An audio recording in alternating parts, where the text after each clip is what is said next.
And welcome back to Let's Play Baldur's Gate Dark Alliance on the Game Boy Advance. When we last left off, we had defeated Ilvara in the mines of the Brugnor clan in the Sunset Mountains. Then we had taken a portal, which led us to the swamps of Chellenber. And from what we could gather from various NPCs that are around is that the lizard men that dwell here have gone a little bit loopy. And now we are just clearing out this village of all the lizardmen that are here. Because, yeah, kind of giving these people problems.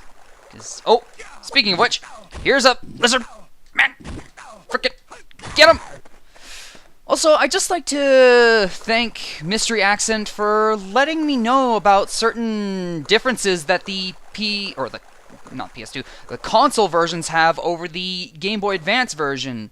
For instance, in Act 2, there is actually a fight with a dragon that you can possibly partake in an icy cave somewhere. But of course, I believe that may have been cut in this version. And also how Chellenber is actually a lot more populated than what it normally is in the console versions. Yeah. So, thank you very much for letting me know those kind of those differences. Because, you know, I may... Ooh, what's this? I get distracted by loot.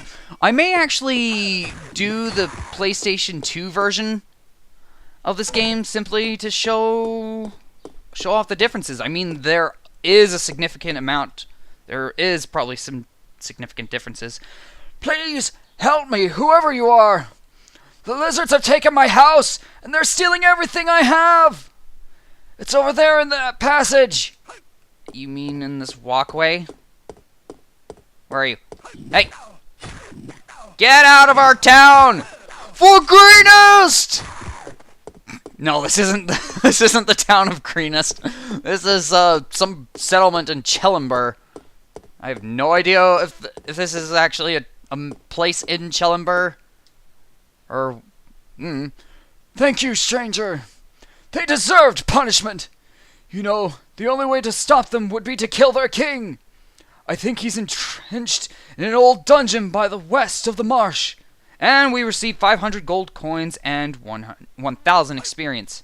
Oh, I was trying to use my thumbstick for my...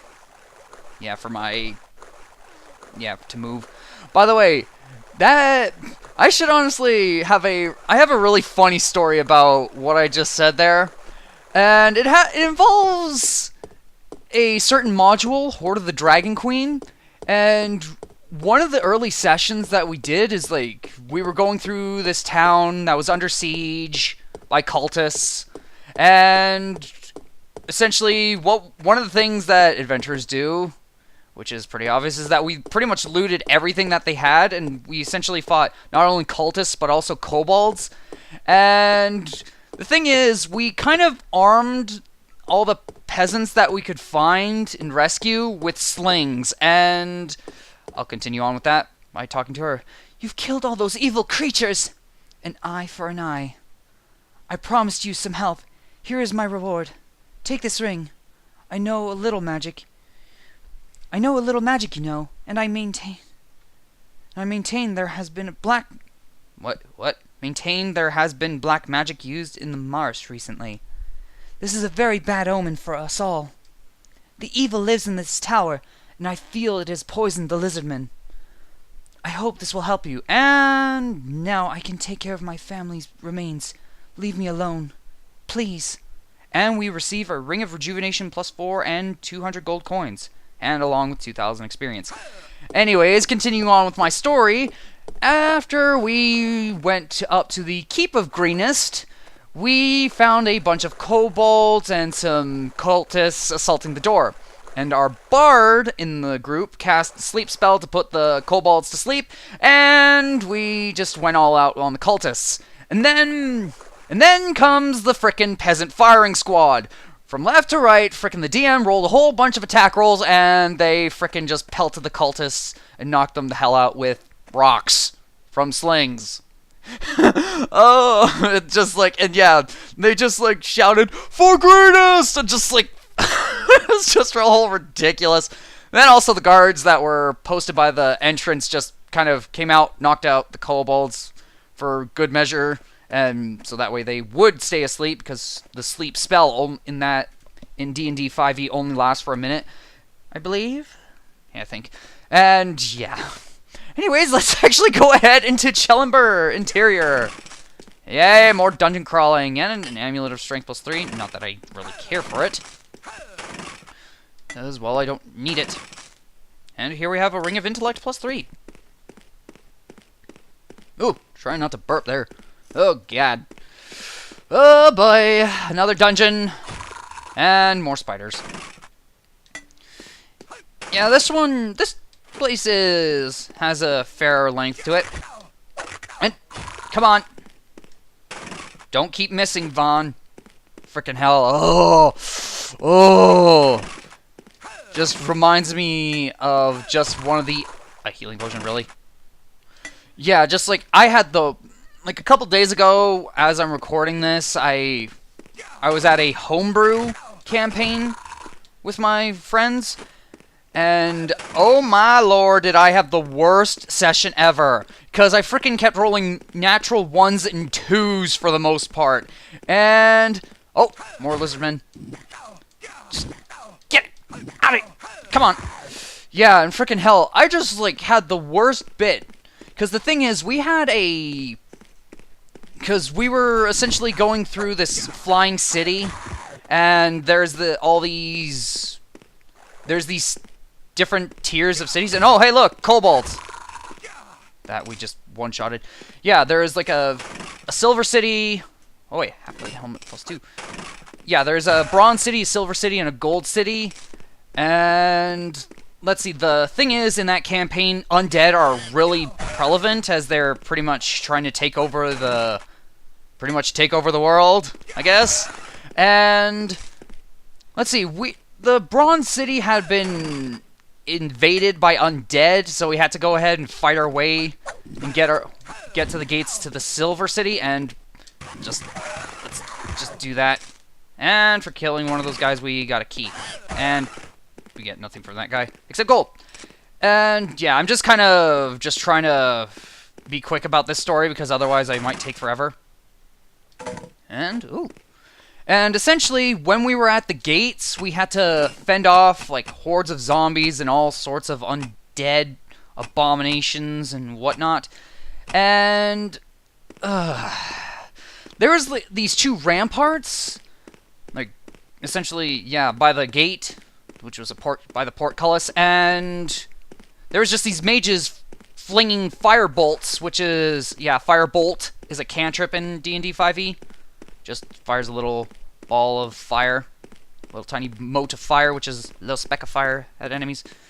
And essentially, our group was, oh, level up, was essentially helping out the mages. And the thing is, eventually 12 gargoyles was essentially coming to attack us, and the thing is, while I was trying to help fend off the damn gargoyles, I managed to frickin' roll a natural 1. And, oh, that's now maxed out. Sweet. And the thing is, for some reason, every time I seem to roll natural 1s, my character has a tendency to hit other people. That's all on the DM. I don't know, he's just trying to make things more interesting and more fun. And the thing is, I ended up taking my longbow and ending up accidentally pegging one of the mages. And, oh boy, he wasn't all that happy. Then, the second round later, I shoot the poor bastard again as I rolled a second natural 1 on one of my attacks. Oh my god, and I knocked the poor guy out. Oh, dear lord. Nope. We're now maxed out on arrows. You know what that means. Time to go nuts. Oh, man. Just, like, too many 1s and 2s that campaign is just, like, ah! God dang it. Oh, my God. And, oh yeah, another story that I can tell you is, like, how our warlock in the party managed to frickin' remove a freaking death knight from from that encounter. Because, yeah, the thing is, the reason all these undead were assaulting the city was because of the fact is that there was a Death Knight controlling them. And a Death Knight, what they are is, they're rather nasty. It's freaking very high level. And we were only level 7 at the time, but luckily there was but the DM tried to give us a whole bunch of NPCs to help balance things out, so that we wouldn't just die. Oh yeah, by the way, Fireball can ignite enemies, which is interesting. And one thing about this Death Knight is that he was riding a dragon of some kind. And as the dragon was closing in, our half plates plus 2. I think that's better than our. Yeah, and essentially as the dragon came closer and closer, our Druid of the Moon, who's also a lizardman, who I should mention. I don't know, it's kind of funny. I'm fighting lizardmen and someone in my group is playing a lizardman. And yeah, the thing is, the lizardman Druid of the Moon in our group decided to go up to the Warlock. And what they did was that the Warlock used Dimension Door, which is a teleportation spell, and they teleported onto the freaking dragon's back. And then after that, they freaking managed to bring the dragon down because the lizardman Druid polymorphed the freaking Warlock into a freaking giant ape. And oh my lord, was it a spectacle. And one thing that was pretty awful though was that it freaking barreled into me, and I pretty much had to make a dexterity save, but luckily I used my one of my monk abilities called Step of the Wind in order to use dodge. And the thing is, I rolled a natural 1, but then my second roll was a natural 2. Not enough to avoid the dragon. So I ended up getting grappled by the dragon, and by grappled, I mean getting stuck in its mouth. So I don't know, could have probably just gone Dragonheart on that thing, but the thing is, not long after, our Warlock goes ahead to grapple the freaking Death Knight. And the thing is, too heavy. Oh, I'm apparently full on stuff. Well, then. Yeah, I'm going to have to go ahead and sell stuff. Or you know what? I can just drop that. Because, I mean, that's just not that great. Yeah, and let's see. The thing is, a giant ape has +9 to athletics, and the way that grappling works is that it's it's essentially a roll-off. Like, see who gets the higher number. And the Warlock succeeds with flying colors. And then the Warlock goes ahead, takes the... Oh, another one of these? Seriously? I don't think I can pick that up. I'm gonna have to drop something in order to... So that way I can make sure it doesn't despawn. Actually, you know what? I can drop that because this is more expensive. Yeah, and essentially, the Warlock polymorphed into a giant ape, takes the Death Knight, and drops him off the edge of the city. Yeah. And essentially turned... The DM, I don't know if he was joking or not, said that the player controlling the Warlock turned a 5-phase fight into a 1-phase fight. And oh my god. Yeah. This particular player is honestly kind of funny, like, doing stuff like that. Always pulls these kind of random things. And also, you know what, never mind, I don't even want to talk about what happened after, because, I'm just, like, angry that the fact is that I had so many natural 1s being rolled. Ugh.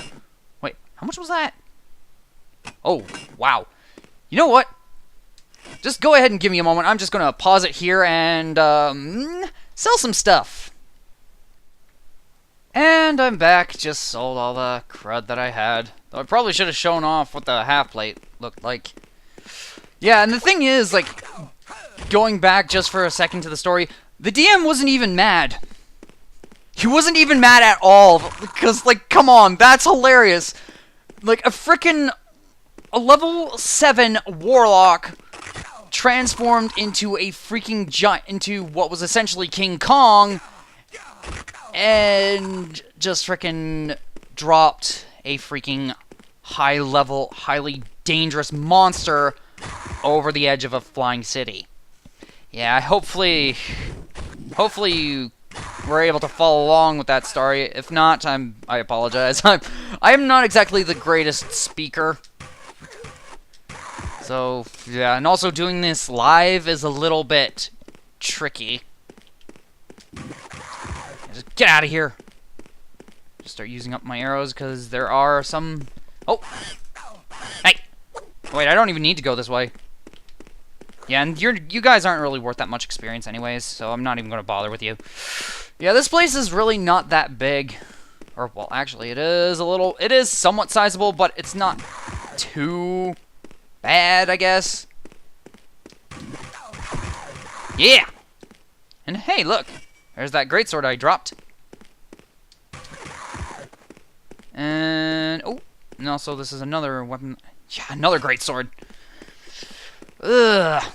Yeah, I don't know, it's just D&D when you have a group of people that you can really enjoy the game with. It's just a whole lot of fun. Ah! Get away from me, Umber Hulk. And also, yeah, that right there is the power of Polymorph. Polymorph is capable of absolutely wrecking faces with the rules, or, well, with DM encounters. But sometimes, if it's just, I don't know, it's just like, it's one of those spells that can just absolutely break the game, or just either for better or for worse. Okay, Vaughn, you're better than that.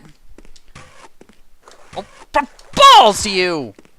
Now I believe this is the door. Yes, this is the door. Ah! Yeah, that right there is the frickin' power of that bow. And also, by the way, worn leather gloves. At this point of the game, they are absolutely useless. And oh, here's what I was looking for. The Keen Adamantine Bastard Sword +2. Yeah, look at that. And we are just going to crit a lot more often with this thing. And I am definitely keeping a hold of it. See? We're just... Look at that! Just crit so friggin' many times! Though I hope I don't miss certain items. I kinda wanna... Oh, jeez. That's what I get for using the haste command. Spell. Oh, ow. Hey, you. Get over here, you freaking jerkbag. Because, yeah, there is a certain weapon that I actually do want to find for later on, just simply because it makes things a lot more convenient. Yeah, there we go. And just use some potions simply so I don't have to wait for regeneration. Because sometimes waiting on that can be a bit dangerous. Yeah, I think it's actually on the next floor. The weapon that I actually want to find. But if not, I'll just have to try and find it. Yeah, this Bastard Sword may do slightly less damage than the Great Axe, but it still crits a lot more often. Adamantine Short Sword +2. Yeah, essentially adamantine weapons in tabletop, usually they're just an adamantine weapon in tabletop, trying to recollect my thoughts, or trying to get them together, is essentially adamantine weapons are just very durable, and they're also really good at breaking stuff. Because it's just that they're that hard. And also, there we go. It's a whole suit of half-plate. Yeah. Baller. And there we go. Oh, what'd you drop? A keen greatsword. And oh! There's just you. I don't know, I may have to go back to the next floor if I... Why am I even repeating myself? Stop it! Oh, God! Oh! You just killed your buddy. Yeah, I'm just gonna go ahead and switch back to this, because, well, it's just flat out better. And, oh, there you are. Hello, bye-bye. You're dead. Yeah, see? Look at this! This weapon just rocks!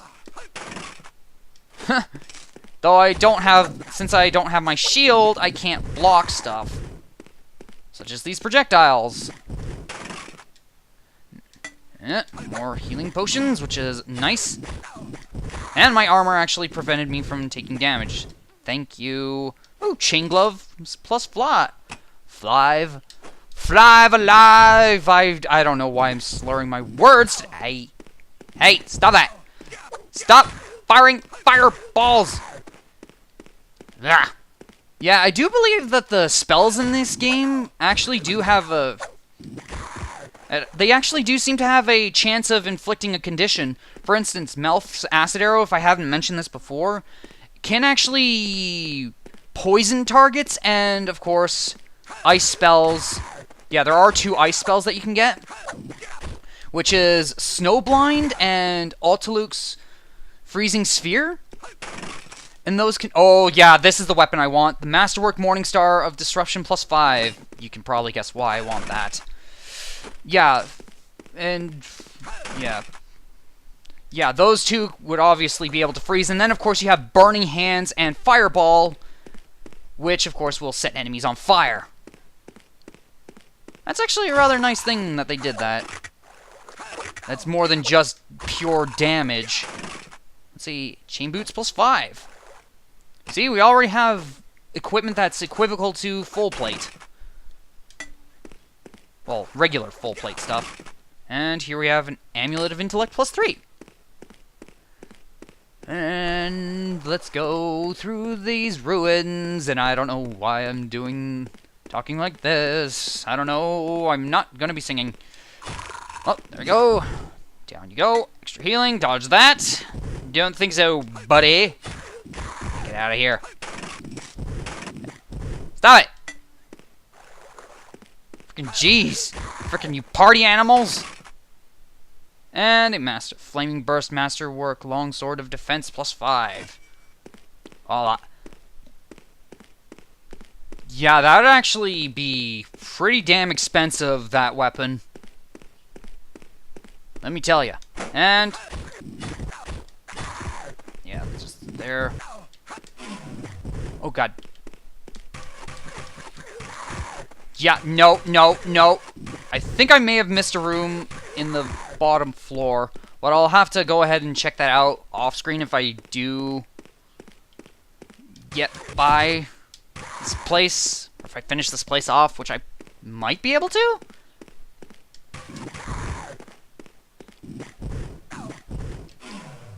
Ah, buzz off.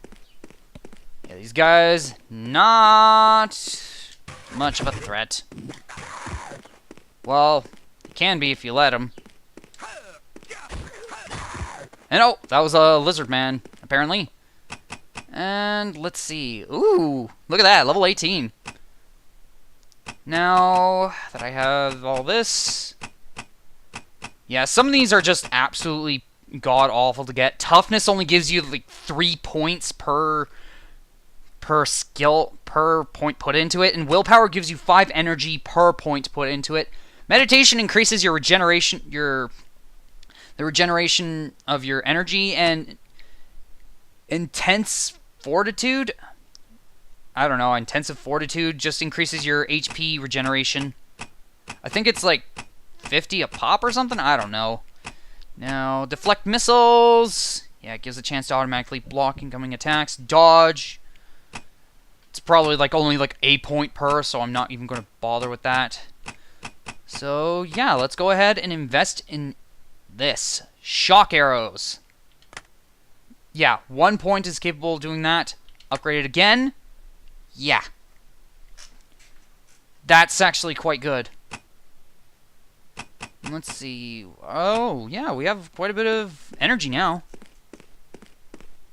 Let's see, I believe... Nope, we don't have the key for this door. So, speed! Oh, jeez. What am I doing? Also, I should actually go ahead and just, like, show it off. We got... Yeah, look at that! It's a lot more precise. It takes more energy, but it's a lot more precise than Hail of Arrows. So, if you're running low on arrows, this is actually a good ability to use. And I actually don't have too many of those. Still don't like the fact is that you're limited to only 2 of the same weapon in your inventory. It's just malark, if you ask me. Go. Get out of here. Okay. Oh, what do we have here? Chain helmet plus 5, which I believe is better than our... Yes, I believe it is. And we're back to chain gear again. Woo. Yeah, so far we're going things are going alright. Yeah, nope. Bop, bop, bop.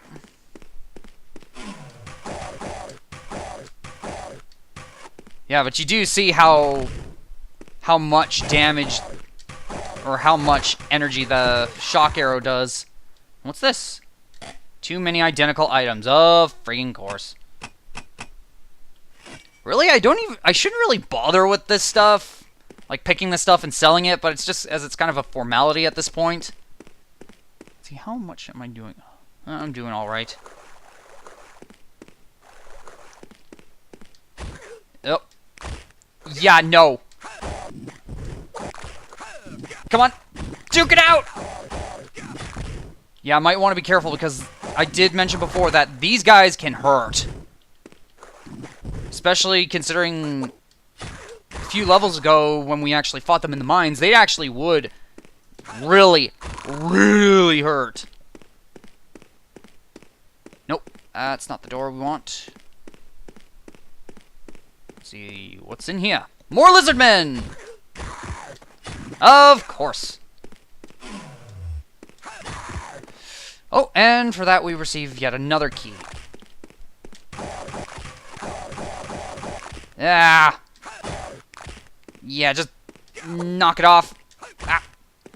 I don't understand why there's that layering issue. It's so weird. Ow! Yeah, see, told you these guys can hurt. Ugh. There we go. Damn. And here we got an extra healing potion. Good. And Ring of Regeneration plus 4 and Half Plate Boots plus 3. Which I'm going to equip because I actually do like that dark iron, dark steel looking color. Dark metal looking color. And yeah, the door is over here. And of course, more lizardmen, as you could have guessed. Oh, geez, I got blindsided. Yeah, see, just ranged weapons in this game can actually absolutely kick ass. Actually pretty sweet. And I do like how the fact is that they're more reliable to hit than melee weapons at times because miss. Frickin' god dang. And yeah, for getting that guy, we get a key. And probably didn't need to use that potion, but oh well. Okay. Oh, and here we have a shock scimitar plus 5. That's actually would be decent on tabletop, I guess. Because yeah, the shock ability on tabletop deals an extra 1d6 point of electrical damage, or 1 to 6 more points. And half-plate gloves plus 3, and a ring of protection plus 4. That would also be pretty handy. Let's see, equip that, and let's just go ahead and get to the door that we just saw. However, I'm not going to be able to go through it right now because the fact is that I am kind of near the end of the video. So, yeah, I'm going to have to end it off here. I've been the NorthernStarDragon, and I shall see you next time. Have a good one.